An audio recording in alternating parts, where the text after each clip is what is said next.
Assalamualaikum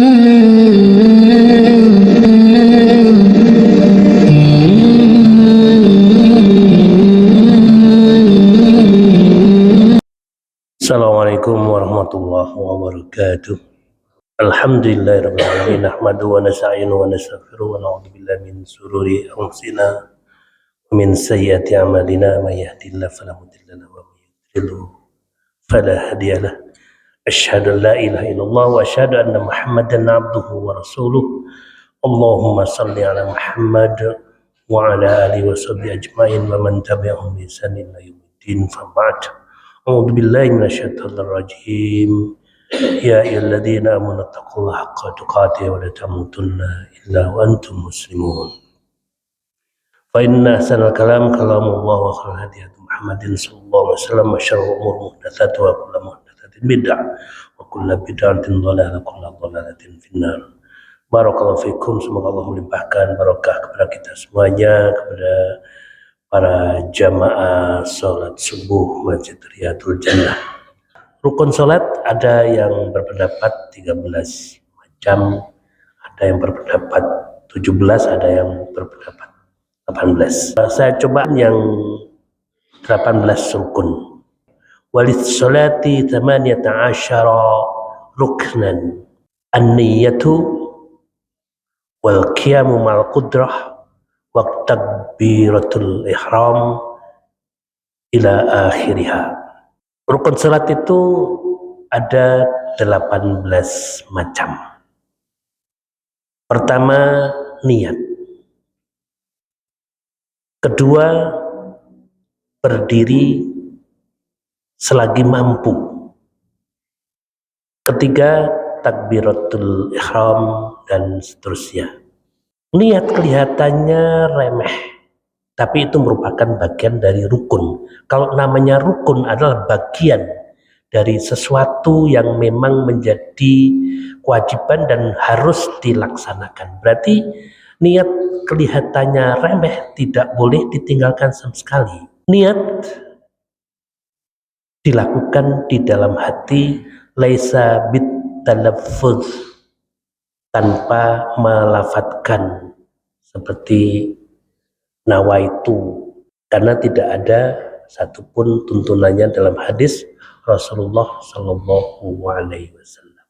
Walaupun mungkin ada sebagian di antara teman-teman kita yang aktif melafatkan nawaitu, entah sebelum takbiratul ihram atau bersamaan dengan takbiratul ihram. Kalau dilafatkan bersamaan tentu saja tidak bisa. Pada satu saat melafatkan nawaitu sholat subhi rakaataini tapi dengan Allahu Akbar. Nah, biasanya dilakukan sebelum takbiratul ihram.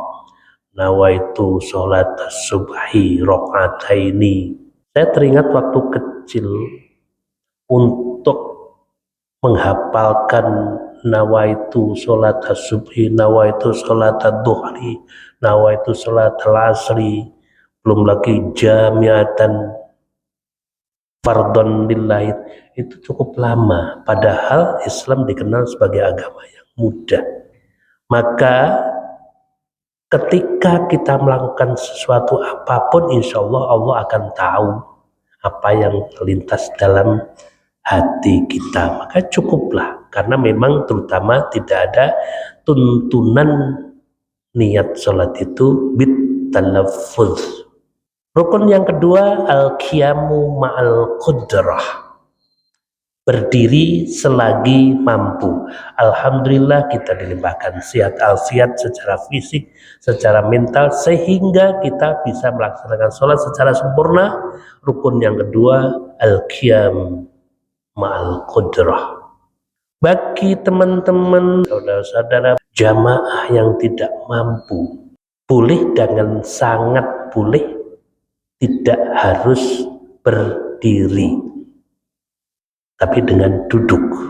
Bahkan bagi mereka yang tidak bisa duduk pun bisa berbaring. Minimal memberikan isyarat perubahan gerak dan masing-masing rukun dengan isyarat mata bagi orang yang sangat lemah sekali. Konsentrasi kepada rukun yang kedua, yaitu tadi berdiri. Maka dianjurkan atau menurut para ulama al-mu'tabirin, sebaiknya bagi mereka yang memang akan sholatnya sambil duduk, diusahakan ketika takbiratul ihram berdiri dulu, baik sholat sendirian, fardi atau jamaatan. Contohnya nyun sewu Pak Wahyu mamanya, karena ada gangguan lumbalnya, dia harus sholat dengan duduk. Tapi sebisa mungkin, kalau bisa, ketika takbiratul ihram Allahu Akbar itu tetap dalam posisi berdiri. Kalau bisa, selama 1 rakaat itu berdiri.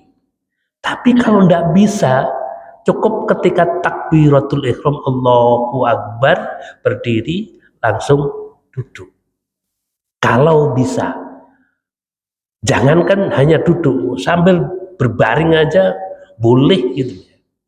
Tetapi menurut ulama, sebaiknya ketika takbiratul ihram, karena rukun dasarnya al-qiyam. Repotnya itu naik kendaraan umum, naik bis contohnya. Nah, bagaimana? Maka kata-kata ma'al qudrah itu tetap dilakukan. Kalau tidak bisa, ya tetap duduk dan menghadap kiblat. Mari kita akhiri khutbah kita hari ini. Walhamdulillahi rabbil alamin. Aqimussalah.